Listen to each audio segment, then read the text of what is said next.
Good afternoon, everyone. Are you ready for 2022? China panic hoards half of the world's grain supplies.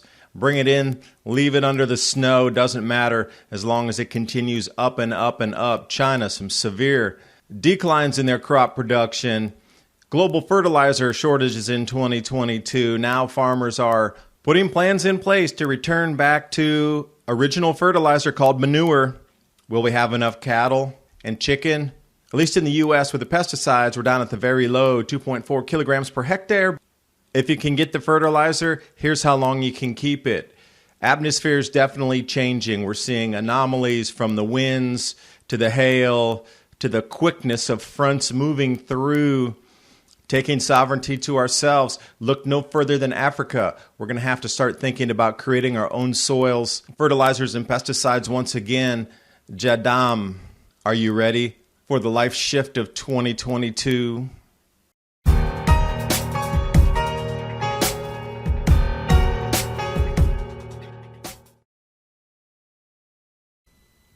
Hyperinflation, 11 million job openings, and an energy crisis. Sound familiar? It's like Jimmy Carter in the 1970s all over again. Americans are paying twice as much at the gas pump and the grocery store. Democrats control all three branches of government, and there's just a couple of questions you need to ask yourself. Do you think you'll be better off in 2022 than you have been in 2021? And do you think the stock market will trade higher the next 3 years than it did from 2016 to 2020? If the answer is no, learn how simple it is to add physical gold and silver to your portfolio ahead of the rise in inflation and predicted price rises. Patriot Gold Group has the no fee for life IRA, where your IRA or 401k can be in physical gold and silver. Call 1-800-356-4470 and get a free investor guide today. And with the knowledge that Patriot Gold Group is Consumer Affairs' top-rated gold IRA dealer from 2016 to present, click on the link in the description box below for more information. And now on with the video. And as we progress into 2022, your food price is going to get to the point where choices are going to be made on what is cut out of disposable spending to redivert into what you're going to be eating every day. And I've been reporting on this for at least the last 3 to 4 weeks. Now, signals are very strong. Fertilizer shortages inbound for 2022 all the way through 2023. Farmers are reacting negatively to this price increase in not only the diesel fuel, the fertilizers, chemical inputs. Your food's going to cost way more. Looking at about a 12% global decline in fertilizer availability. So now farmers are already planning to replace synthetic fertilizers with manure. So it begs the question, who's really set up for this on a large scale of 10,000, 20, 50,000 acres? And how much nutrient value will it really put in when they're so dependent on chemical fertilizers? And do we have enough chicken, cow, sheep, goat, and other types of industries that could acquire the manure in the first place? That will also be a limited commodity. And the absurdity to even frame this in a context, Japan's having a French fry shortage. So what do? They load 3 cargo aircraft with potatoes to send over amid shortages. You wonder why this bizarre extreme move. Is it to stabilize thoughts that there are no shortages? Because 2022 will not only be the year of food, it will be the year of fertilizer. We're going to have to become more self-sufficient. And as always, those in the know with 4,000 years of history can see repeating cycles. China panic hoards half the world's grain supply. Maize, which is corn, rice, wheat, and soybean, not quite at that 50% level. Everything else is. Now, when you're looking at the National Food and Strategic Reserves Administration, stating that amount of food that China has internally right now from outward purchases, other nations, imports, can meet demand for 1.5 years. And I don't know what their plan is with rationing or social credit score delivery of those foods to the most compliant. I am not sure. But when I look at charts like this, one country swooping up an enormous amount of the world's supply. And then you look at scenes like this. They have these giant grain storage areas. I'm not even going to call them facilities, although in the background you can see a warehouse. But it's just being left out in the snow. What happens when this melts and things start to get a little bit fungal? It's as if the mind frame was, buy it now, throw it anywhere, we'll deal with it later. Irregardless if it rots, we'll still put it into the supply chain somehow. But China's food imports by year, billions, they're almost to $100 billion just for food imports. And the rest of the world is going to shrink in production next year. So China has a little bit of head start. They have a little bit of extra stored food.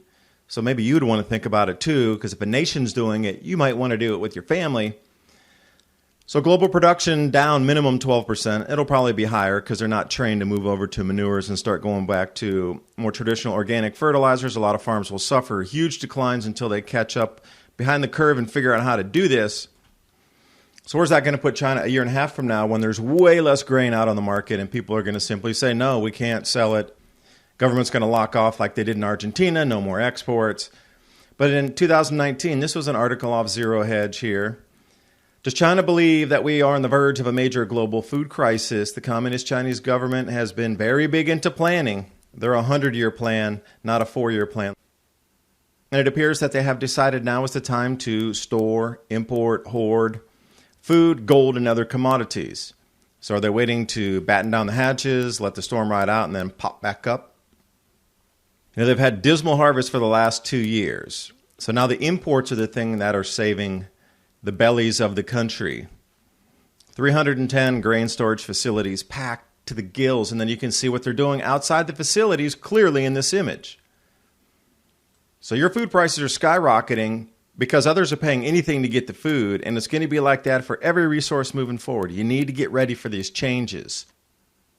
Now this is in the States. Now you could say this as a generality for the pesticides, herbicides, fungicides. The United States uses less on average than many other countries here. So to the far left, that tall one there, that's China. They use approximately 6.5 times on the input. So as we come into shortages, China's going to be greatly, greatly pinched.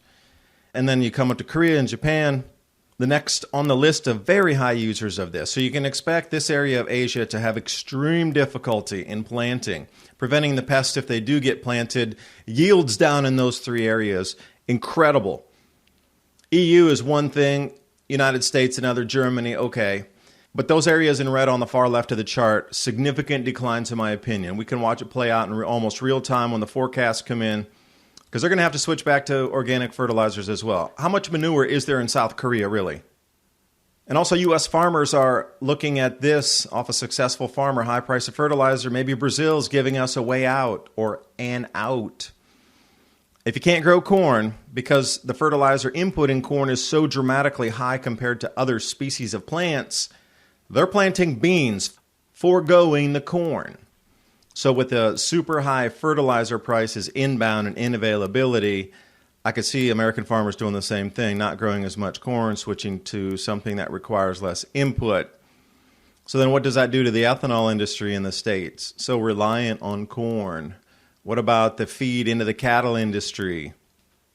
Do you think that your milk, cheese, and beef is going to be cheaper if what is to feed these animals as a supplement is going to double and triple in price? This is where we need to start taking some of our own self-sufficiency into our hands with the communities and learn from others who have done this before us, that are masters at it now. Look no further than Mali and Burkina Faso in Africa. There's a great image here.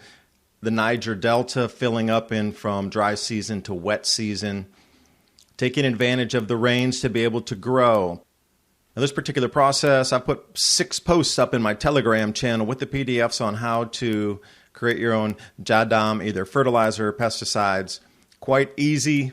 If you have a few ingredients laying around, you need some starch and sugars from the potatoes. You need to find some microbial activity in a forest where leaves are starting to break down, and you create a tea out of that, and then you water it down 20-1 after 7 to 10 days of fermentation. Cheap, effective. Everybody can do this, and really this is the direction we're going to start to look in our own personal gardens. And unless you're a registered farm, you're not going to have access to much fertilizer. Most of that's going to be rediverted over to farm usage. Now, you might find some Scott's Soil Builder in your Home Depot, but that's going to quickly run out. Look what happened during this last 2 years of supply chain crunch. Now it's coming to the most important thing, food. If you do have some fertilizers here, these are the lifespans you can expect. Dry crystallized and dry granular indefinitely.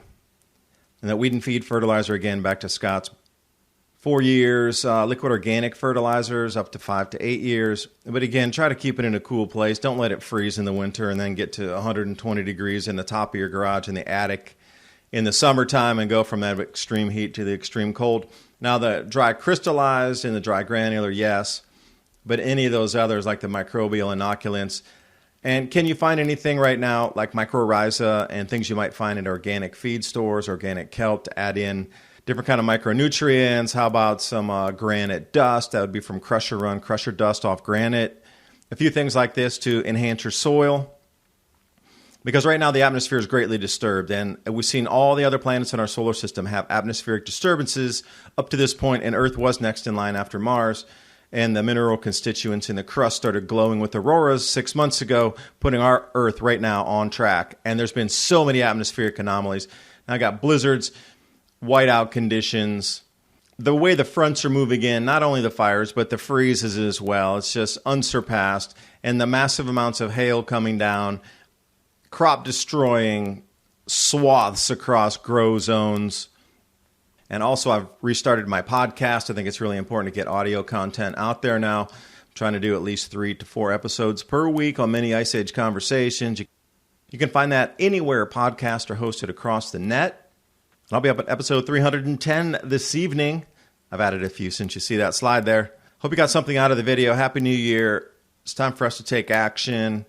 And if you have any suggestions on other microbial and soil enhancers, fertilizers, etc., please leave them in the comment box below the video.